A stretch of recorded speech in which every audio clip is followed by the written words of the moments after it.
address the questions and ask the proper person to answer those questions. Please, if you ask in the chat, mention what media outlet you are with as well. As soon as we have most everybody's audio muted here, it looks like we have a Fox 17 and Matt Shirado's audio still up, and then we'll get going. Okay, perfect. Go ahead, Dr. Wynn. Thank you very much, Tyler, and good morning, everyone. Like Tyler said, this is Dr. Hyung Kim. I'm president of Mercy Health St. Mary's, and I thank you for joining us for today's press conference on our COVID and vaccine response. You know, believe it or not, we're already 1 year into our COVID response on behalf of the communities we serve, and so today we wanted to take this opportunity to provide a 20-minute or so situational update.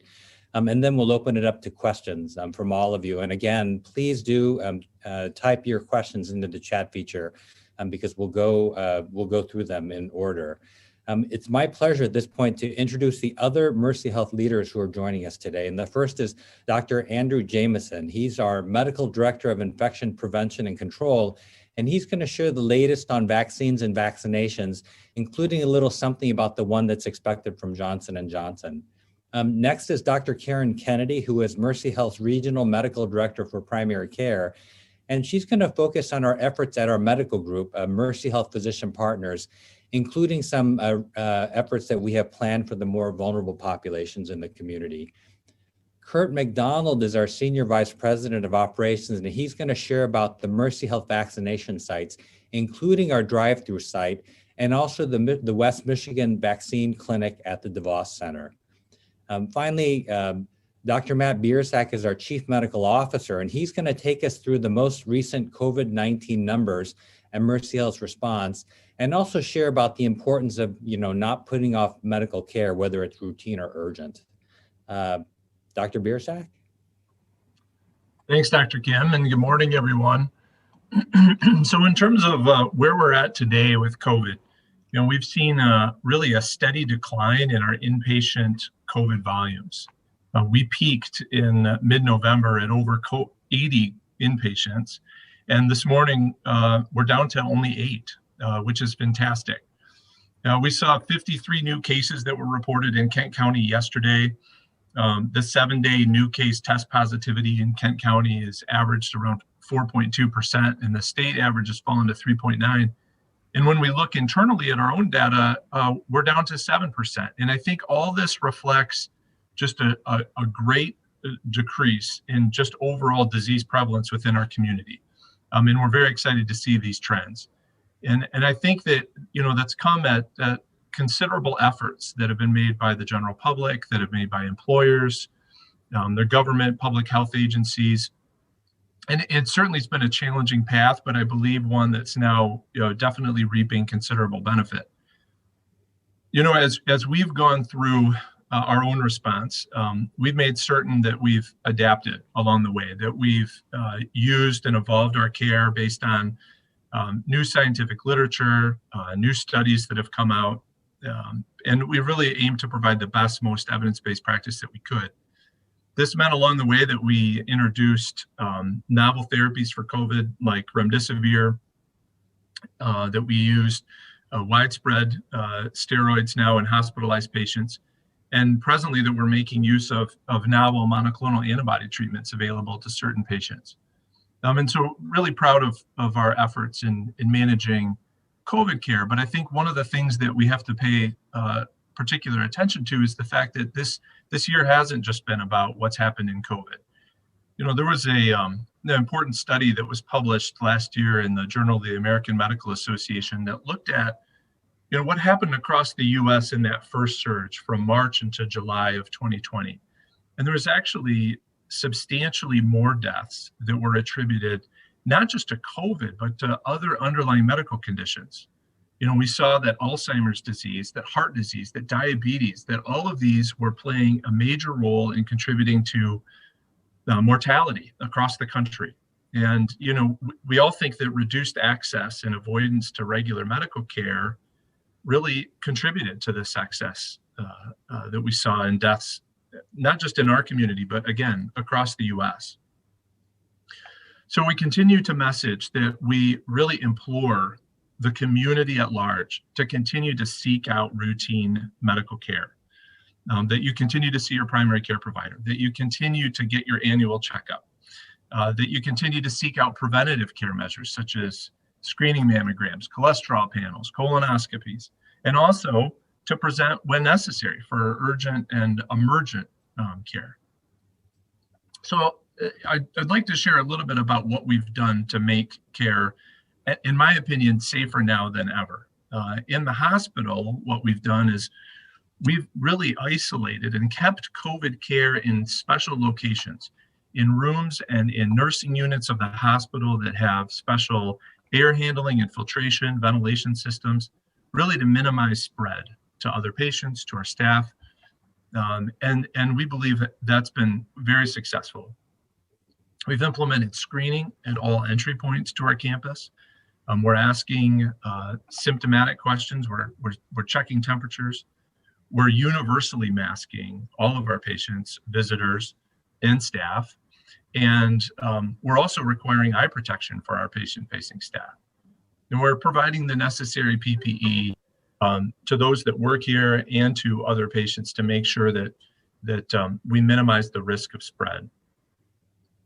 In our Mercy Health physician partner offices, we've done a lot as well. And so we're offering the options of both face-to-face and virtual visits. We're continuing to screen our staff and patients daily when they arrive to offices or when they're calling to make an appointment. We're continuing to mandate, as I mentioned, staff and masking staff and patients as they visit us. We're spacing apart chairs in waiting rooms. We're spacing apart chairs in our outpatient lab and our radiology suites. We've got care managers who are contacting patients by phone to facilitate care coordination when patients are in the home. And what's really exciting is that we're now able to test for COVID at office appointments or arrange for testing virtually. And the options here, really have never been better.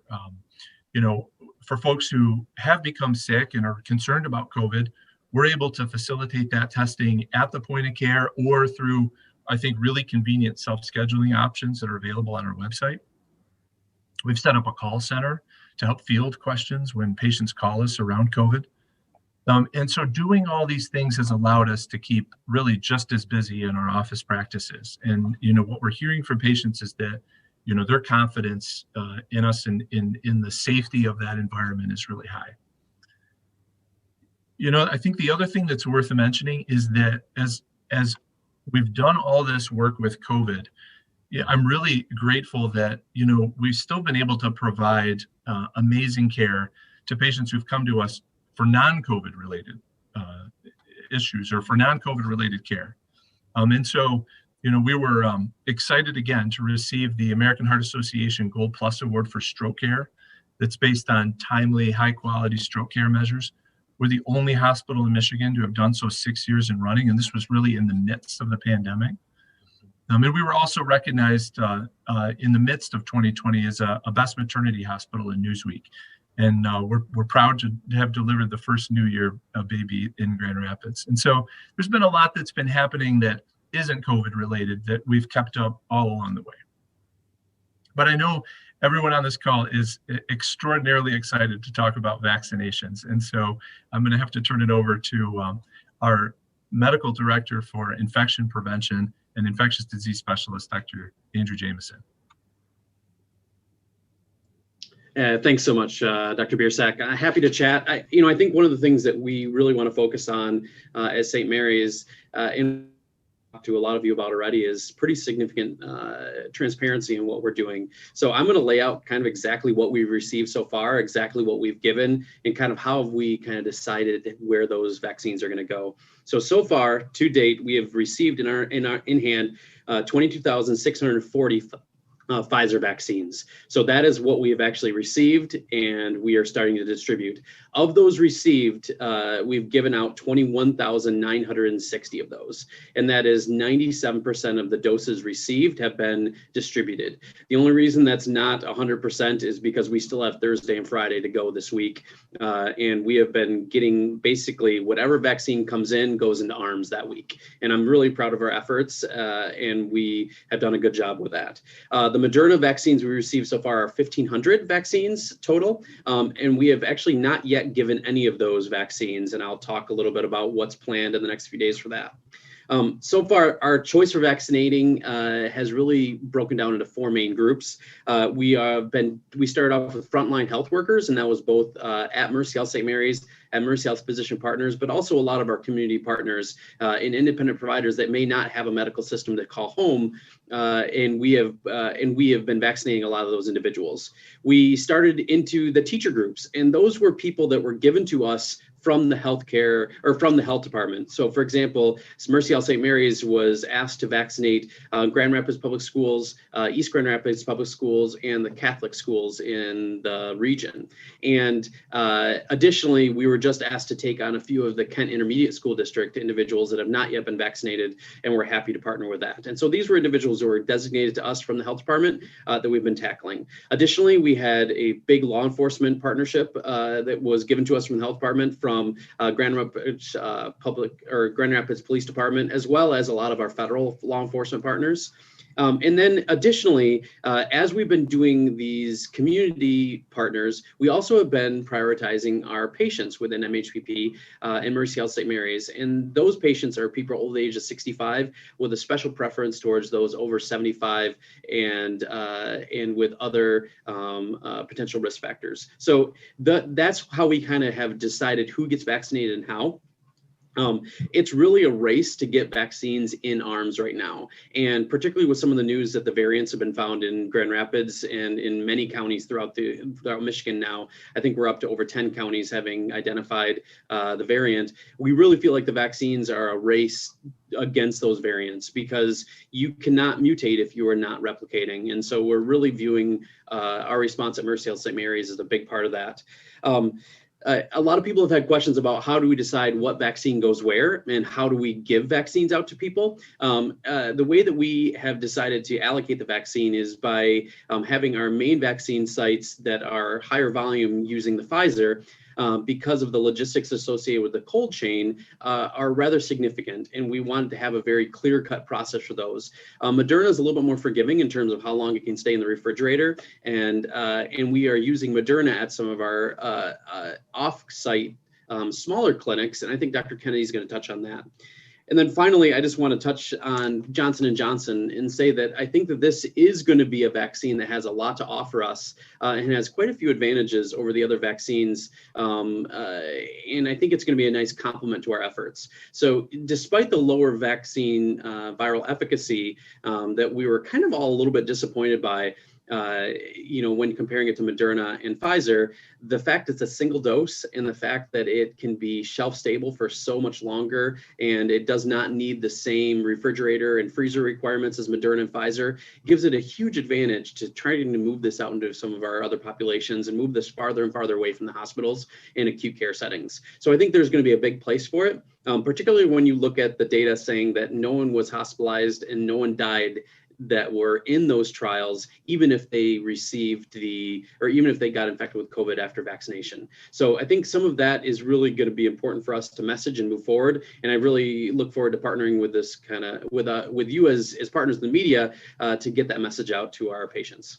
And I think I am going to be passing this on to Kurt McDonald. So thanks for the time. Thanks, Dr. Jameson.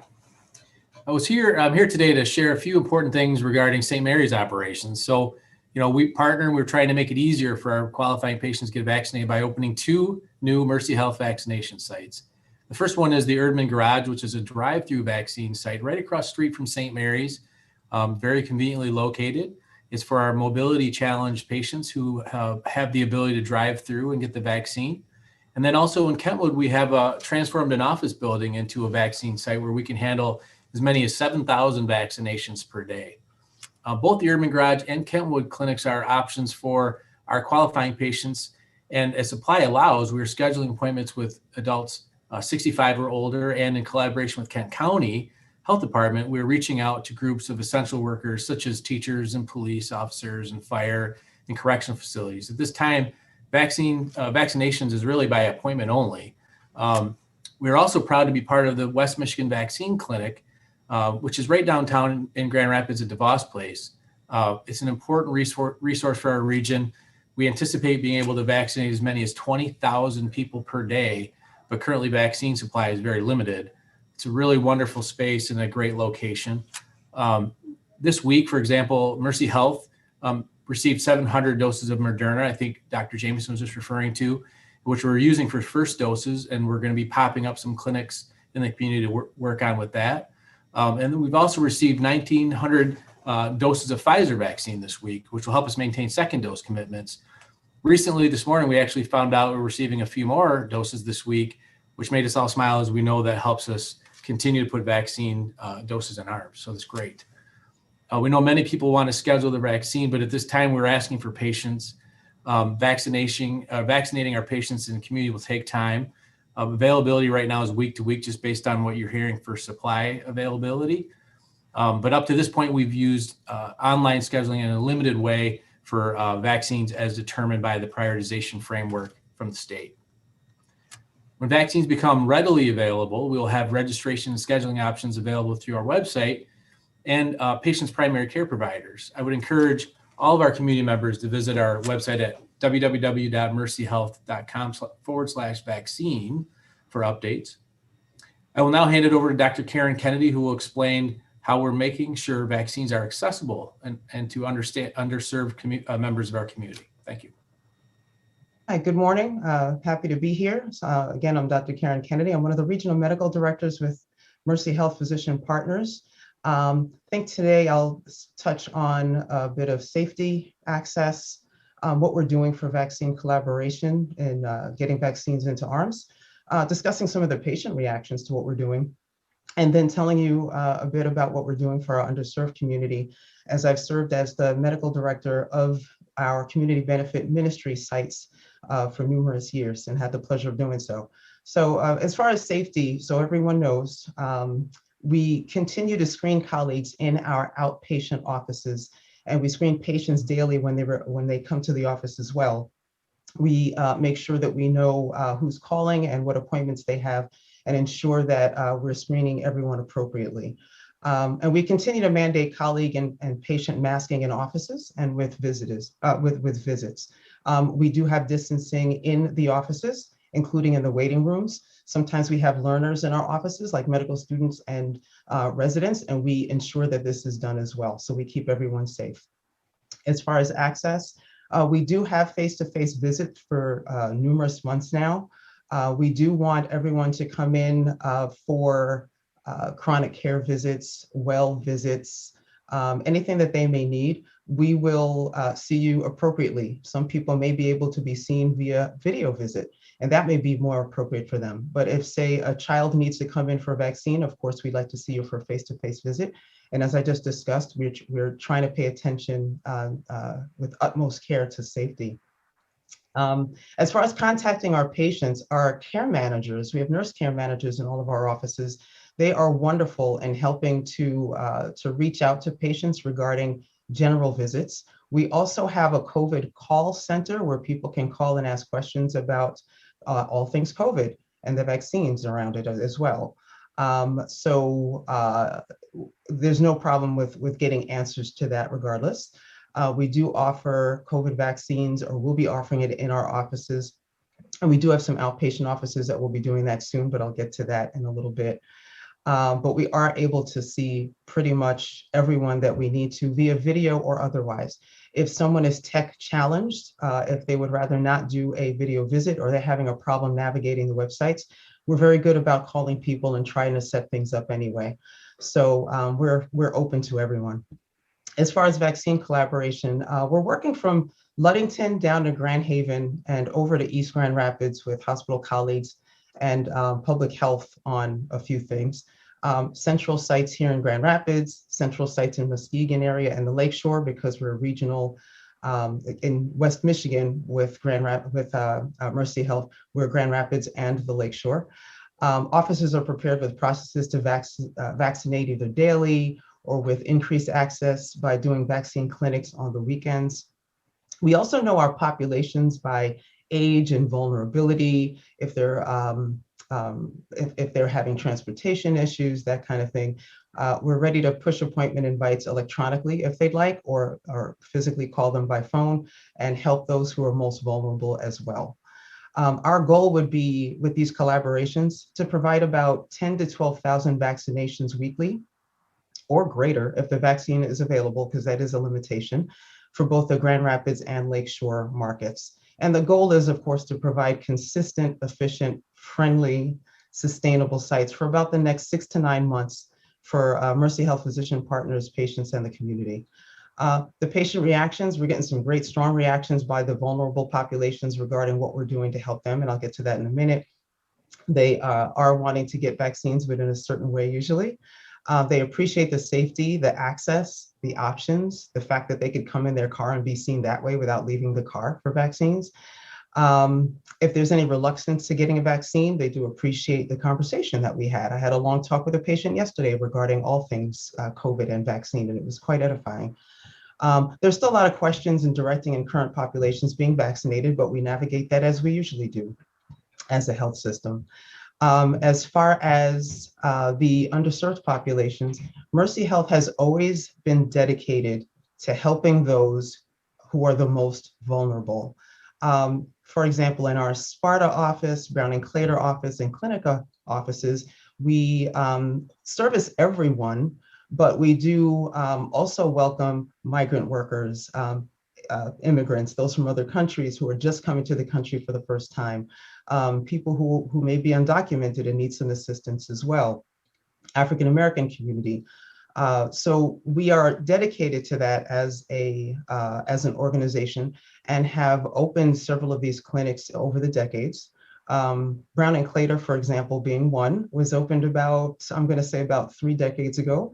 And it's actually, as a little background, so you know what Mercy pays attention to, it's actually named after 2 African-American doctors that were prominent in the early 1900s, Eugene Browning and Robert Claytor. Eugene Browning was a pediatrician. He actually brought forth the well child visit to this area. He was the one that actually put that forth. It's so common now, but they emphasized preventative care even back then. And they both were quite revered in this area. They didn't work out of our office, but the office was named after them to honor them and to encourage patients in that particular area, which is mostly African-American, to come and see us. We have a wide variety of different types of people that work in the offices, including care managers, community health workers that help to call patients as well and tell them a lot about vaccines. And community health workers are people who live in these communities. So it's a wonderful thing.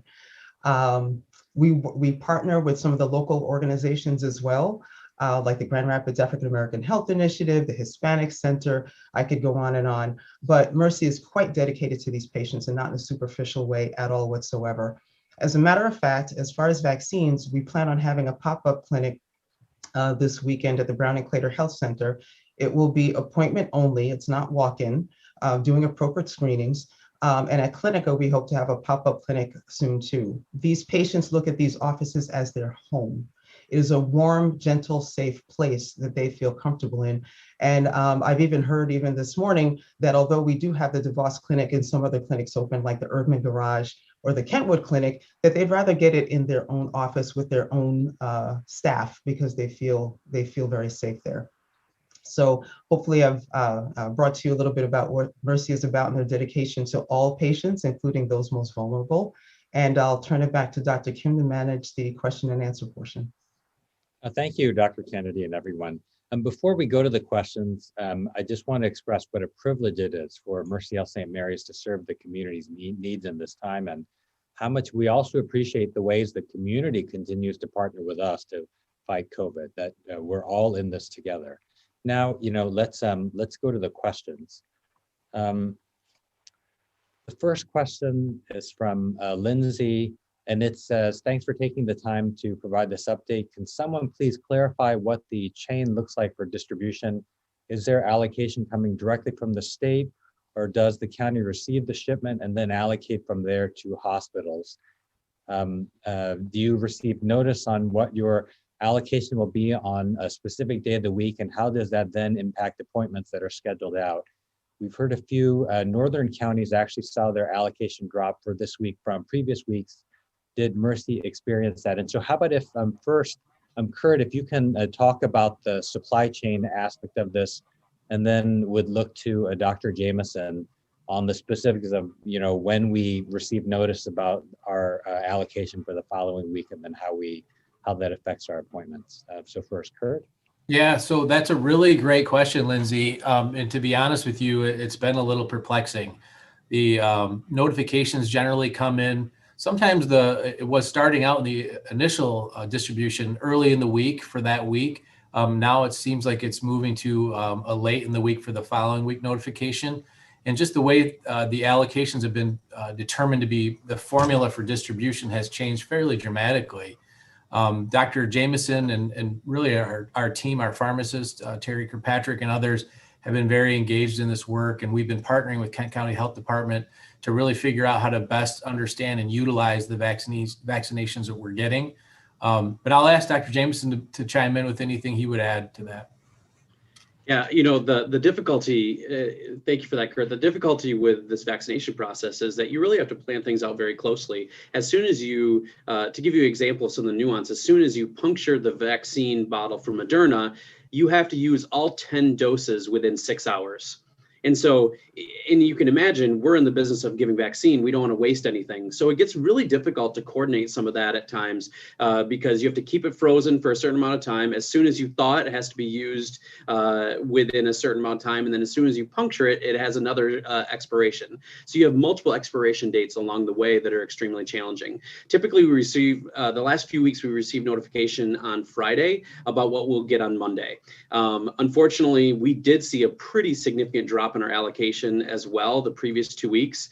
And then this week, without really asking for it, we ended up getting more than we thought we would. And that's why we've been able to reach out to the health department, get more teachers in, and really actually send a fair amount of vaccine to the DeVos Place and the West Michigan Vaccine Center. So the pattern is getting the vaccine notification at the end of the week, getting that vaccine that Monday, and then figuring out how we're going to use it. And as you can imagine, the logistics associated with distribution and allocation and vaccination when you don't know what you're going to get until just a few days before you're starting has been really challenging. Thank you, Kurt. Thank you, Dr. Jameson. The next question is from Annie with Fox 17. It's about a new Associated Press report that shows 1 in 3 people say they will not get the vaccine. What does this mean for achieving herd immunity, and how can the health community combat this? Dr. Biersack? Yeah, great question, Annie. Thanks for bringing that forward. I think that it's just natural for there to be questions, apprehensions, about this vaccine. It came to market very quickly, albeit in a safe and very organized way. I think we all had some apprehensions. What's it going to mean in terms of, will I have side effects? What does this vaccine look like in comparison to others?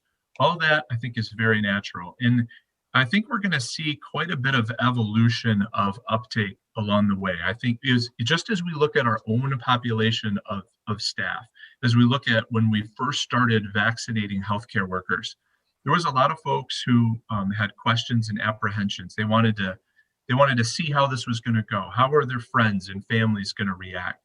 And then as time went on, even in this short period of really just a couple months, we've started to see people rethink of, those apprehensions, get more comfortable with the idea. They're seeing their friends, they're seeing other people from their community or their coworkers be vaccinated. And so I think that, even though, we see these polls show, again, a lot of apprehensions, I think this is going to change and already has over time. How can we as a health community combat this? A lot of it has to do with, the education that we've already started to do, making sure people understand how the vaccines work, what side effects to expect, when to seek care. And, I also think it means providing access to this through a number of different avenues. So Kurt mentioned, the work going on at DeVos. We talked a little bit about some of the own clinics and sites that we've stood up. And Dr. Kennedy spoke to, the notion that for certain populations and patients, they're going to need that very personal relationship that they have with their primary care provider to receive a vaccine in the office. And so we want to offer lots of different opportunities so that folks can really feel comfortable with not only the vaccine itself, but the site of care and administration of it. Thank you. The next question is from Mark at MyBiz, and he asks, can you elaborate on what you are now doing to reach out to underserved and minority communities to provide information and education about the vaccines and access? Survey data such as Kaiser has shown those populations less willing to get vaccinated or taking a wait and see approach. Dr. Kennedy? Yes, thank you very much. And Mark, thank you for the very, very, very important question. You would think that there's tons of information out there, be it on TV and books, the CDC website, Twitter, what have you. I will say it's not always just about the amount of information out there. It's about who is telling these populations the information and whether or not these populations trust it.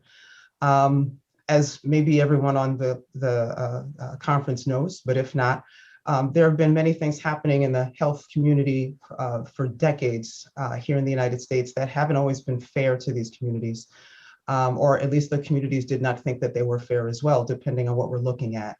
The Tuskegee experiment is always brought up as one thing that had been a problem, where there were Black men primarily, or Black people, but more primarily Black men that were being watched as far as how syphilis was progressing in their bodies. Even though there was a cure for it, this was watched. And this was all the way up until about 1973.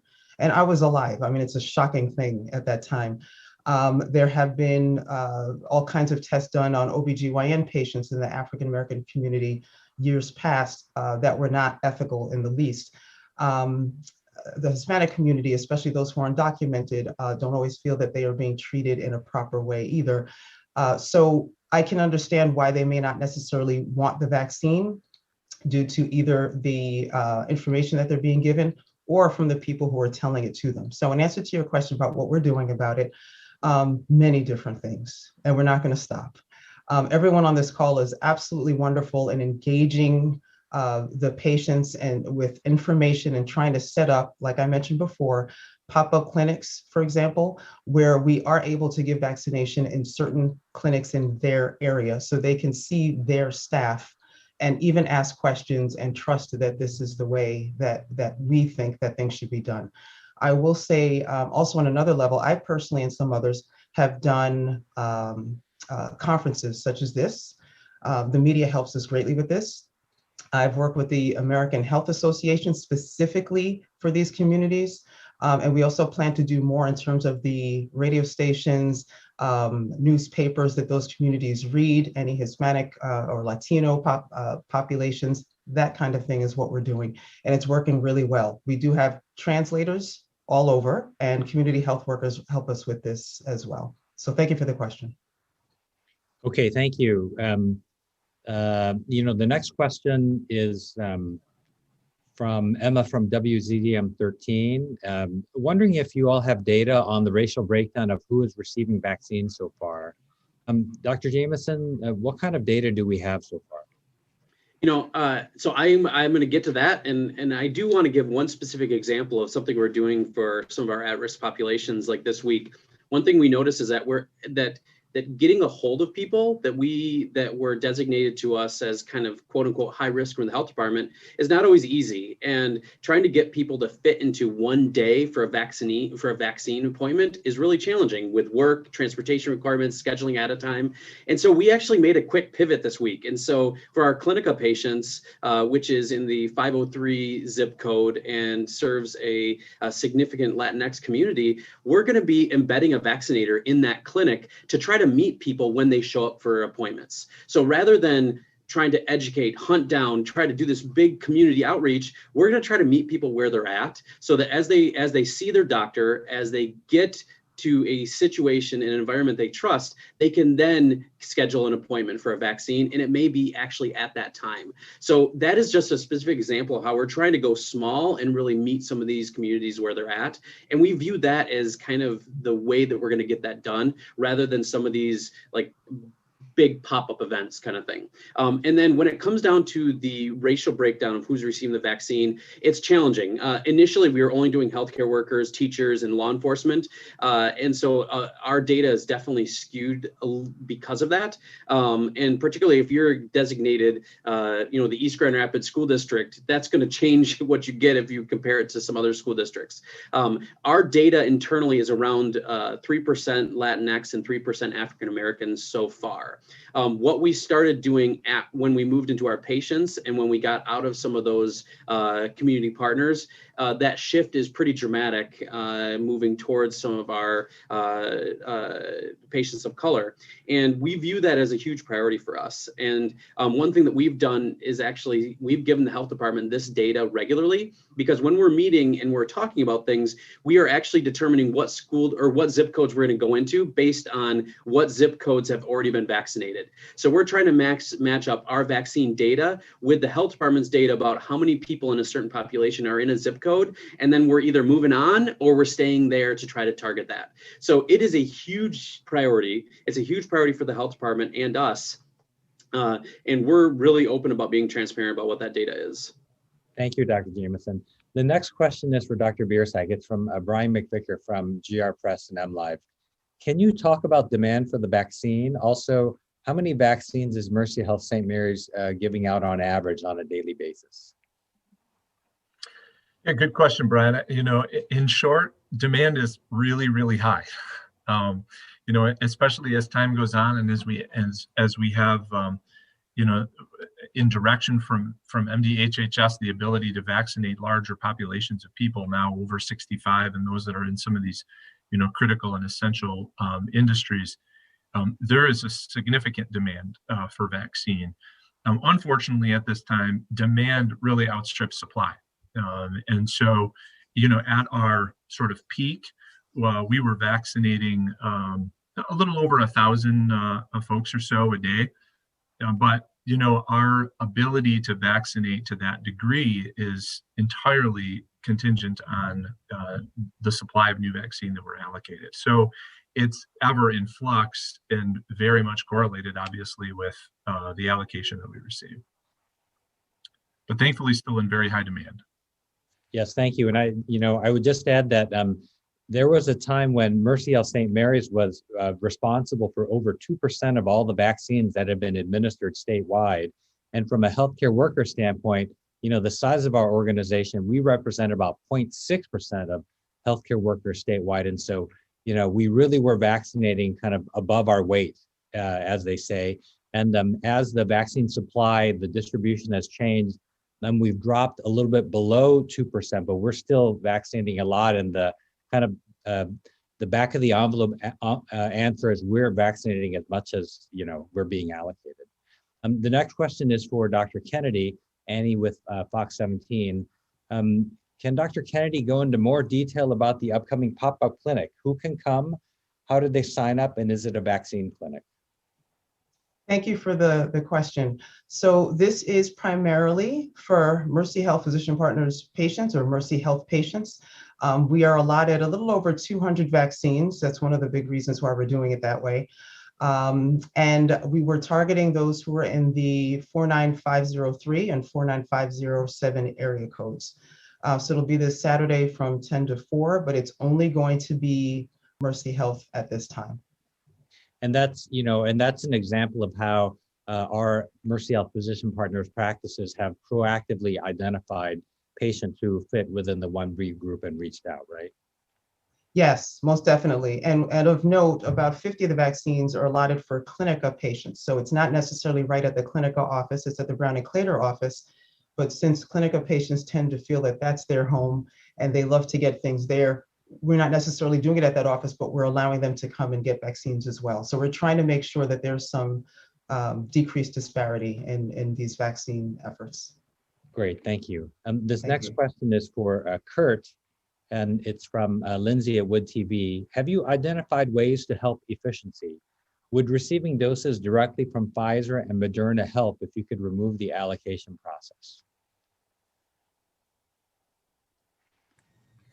I think the short answer on that one is, from a supply chain perspective, it would be more efficient. But, ultimately the government owns these vaccine doses and they determine how it should be distributed through a very rich process to ensure that vaccines are going where they're supposed to go. So we really rely on the government to help us understand and make sure that they're headed in the right direction. It is, again, a bit challenging at times and has been a bit of a quandary, as I think Dr. Jameson just alluded to. Sometimes we're getting notice of things showing up that we hadn't anticipated, which is great, or vice versa. We had anticipated some doses that we just aren't getting.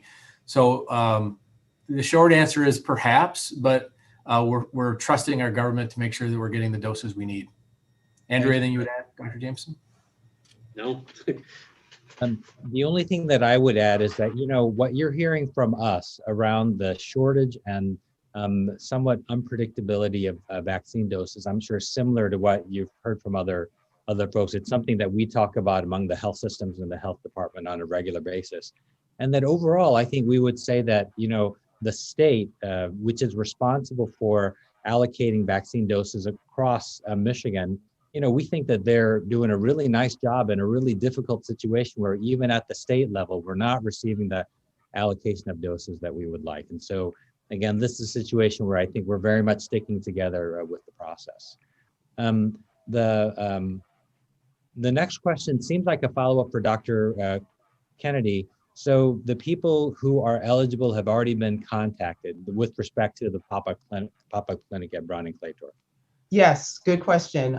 Yes, we called the appropriate people in this particular phase over the age of 65 with chronic conditions and those over 75. If there are health workers as well, they can get that done too if they are an established patient with the clinics. I will tell you, as far as pop-up clinics, we'd like to have more. This is something new that we're doing. This is one of our first pop-up clinics, and it's just on that day.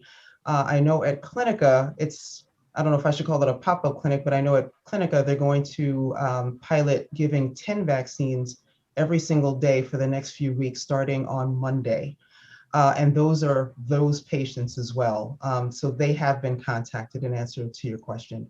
Hopefully in the future, we have more, and with more vaccines, we'll have more for everyone.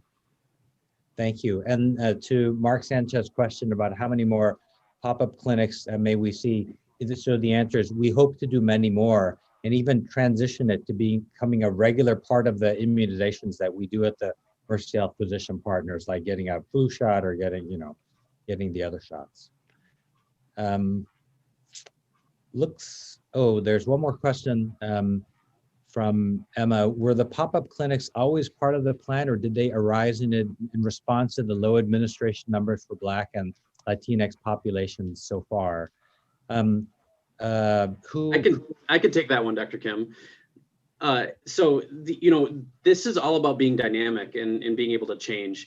And so when we started noticing some of these disparities, and when we started moving into our patient populations that were age over 65, we understood that there were definite differences with access to technology, access to transportation, and having the ability for everyone to get to one single location in an environment is really challenging. And so these clinics were in response to our relationships with the communities and really feeling like we could deliver vaccination most effectively if we started getting into the communities that we wanted to serve.